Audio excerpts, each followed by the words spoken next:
Hysteria, Melancholia, Widow Syndrome. The history of women's medicine is an absolute wild ride. Let's take a dive into just a few of the historical diseases that have targeted women in the past. Hysteria, a term that has echoed through history, and it was once considered the quintessential woman's disease, with its roots stretching back to ancient Greece and persisting well into the 19th century. This disorder was believed to be caused by a, quote, wandering womb, a very bizarre notion that the uterus could travel through a woman's body, causing all sorts of psychological and physical disturbances. Women diagnosed with hysteria displayed symptoms like anxiety, fainting, and nervousness, and the treatments ranged from the relatively benign, such as marriage or pregnancy, to the extreme, like a hysterectomy. The evolution of hysteria as a diagnosis reflects the fascinating intersection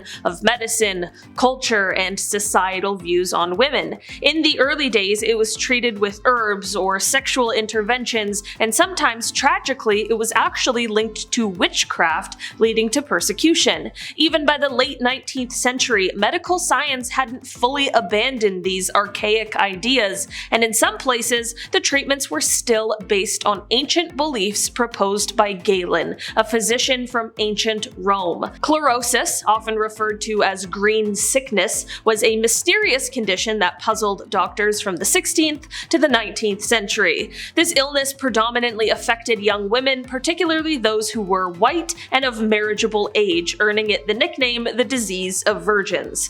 Girls diagnosed with chlorosis often displayed a peculiar greenish tint to their skin, along with symptoms like extreme weakness, loss of appetite, and moodiness. The condition was first detailed by the German physician Johannes Lange in 1554, who described it in a letter about his own daughter's troubling symptoms. At the time, and for centuries to follow, treatments ranged from iron supplements to something far more unusual by today's standards: marriage. It was commonly believed that a little sexual activity could somehow cure the ailment, magical. Chlorosis was less overtly dramatic than hysteria, but it was equally as troubling. In a society where a woman's worth was often measured by her ability to marry and bear children, chlorosis threatened to rob young women of their vitality and consequently their futures. Puerperal fever, also known as childbed fever, was a devastating condition that haunted childbirth for centuries, particularly from the 18th to the early 20th century. Infection struck women shortly after giving birth and was one of the leading causes of maternal death during that era. The true horror of the fever lay in its preventable nature. Before the advent of germ theory, doctors and midwives unwittingly spread the infection by moving from one patient to another without washing their hands or sterilizing instruments. Epidemics of the fever were common, with mortality rates sometimes reaching as high as 100% in certain hospital wards. One of the most tragic figures in the fight against this disease was Ignaz Semmelweis, a Hungarian physician who, in the mid-19th century, discovered that simply washing hands with an antiseptic solution could drastically reduce the incidence of the fever. Despite the clear evidence, Semmelweis's findings were met with scorn by the medical community, who were resistant to the idea that they themselves could be the carriers of the deadly infection. They certified this man. They locked this man away because he said, "Hey, maybe wash our hands in between patients." And they said, "You're crazy." It wasn't until later, with the broader acceptance of germ theory and the introduction of antiseptic techniques, that the prevalence of the fever began to decline. This shift marked a significant turning point in maternal care, saving countless lives and reshaping the practices of childbirth forever. Endometriosis, a condition recognized in the 20th century, is a painful and often debilitating disorder that affects millions of women yet it is misunderstood and often misdiagnosed for much of medical history. The disease occurs when tissues similar to the lining of the uterus starts growing on the outside of the uterus, leading to severe pain, especially during menstruation, and sometimes it even causes infertility. For years, women suffering from endometriosis were frequently dismissed by doctors who misattributed their pain to hysteria or other psychological issues. This misdiagnosis wasn't just frustrating, it often left women without the proper treatment and support, causing them to suffer in silence. The condition was so misunderstood that many women were told their symptoms were just all in their heads. As medical understanding improved, endometriosis was finally recognized as a legitimate medical condition, but even today, it can take years for women to receive an accurate diagnosis. The madness of menstruation is a concept that took hold from the 18th to the early 20th century, reflecting deep-seated misconceptions about women's health. During this time, it was widely believed that a woman's menstrual cycle could drive her to madness, or at least make her irrational and emotionally unstable. This idea wasn't just a casual assumption, it was a belief embedded in medical practice and societal attitudes.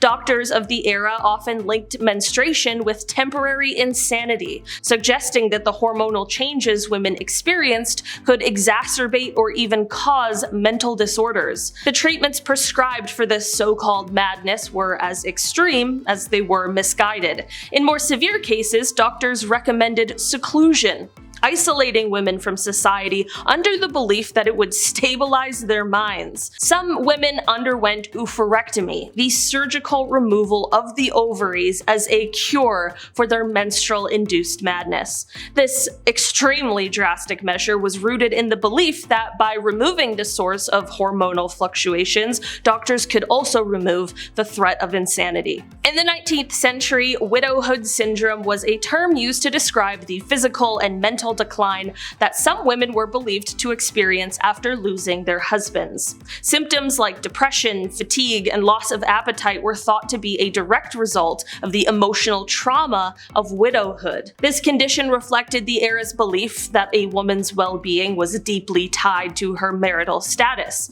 Treatments for widowhood syndrome ranged from rest cures and tonics to the suggestion of remarriage, as it was assumed that a new husband could just restore a widow's health and happiness. This syndrome is a historical example of how women's health was often viewed through the lens of their relationships, rather than just maybe an independent concern. In the 18th and 19th centuries, nymphomania was a label given to women who were thought to have an excessive sexual desire, which was viewed as a mental disorder at the time. This so-called condition was often misunderstood and heavily influenced by the strict moral standards of the era. The diagnosis of nymphomania was more a reflection of social anxieties about female sexuality than a genuine medical condition, highlighting how women's behavior was often pathologized when it didn't align with the period's norms. Breast cancer has been a significant health issue for women throughout history, but it wasn't until the 20th century that awareness and understanding really started to improve.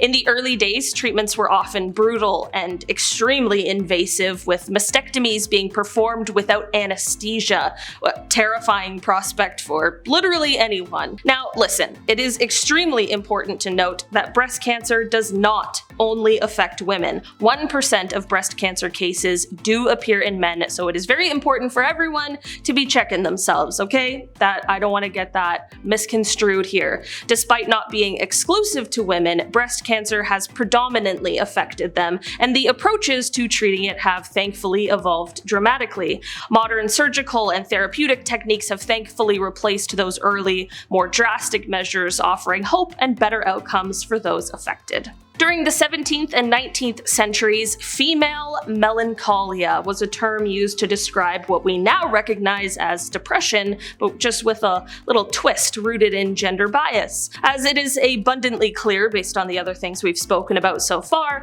back then, women's depressive symptoms were often attributed to their reproductive organs or hormonal changes, rather than just seen as a mental health issue in its own right. This led to treatments that focused more on controlling a woman's body body than addressing what was going on in her mind. Women were often given sedatives to calm their melancholia, or in more severe cases were confined to asylums. That seems to be just like, you know, the cure-all for everything. They're like, oh, well, if this didn't work, if, you know, being isolated from your friends and family for an extended period of time didn't work, let's just put them in an asylum and see what happens then. This approach reflected the broader tendency to link women's mental health closely with their biology, often overlooking the psychological aspects of their distress. In the 19th century, osteomalacia was a condition that frequently affected women, particularly those who had multiple pregnancies or were housebound. It was caused by a deficiency in vitamin D, leading to the softening of bones,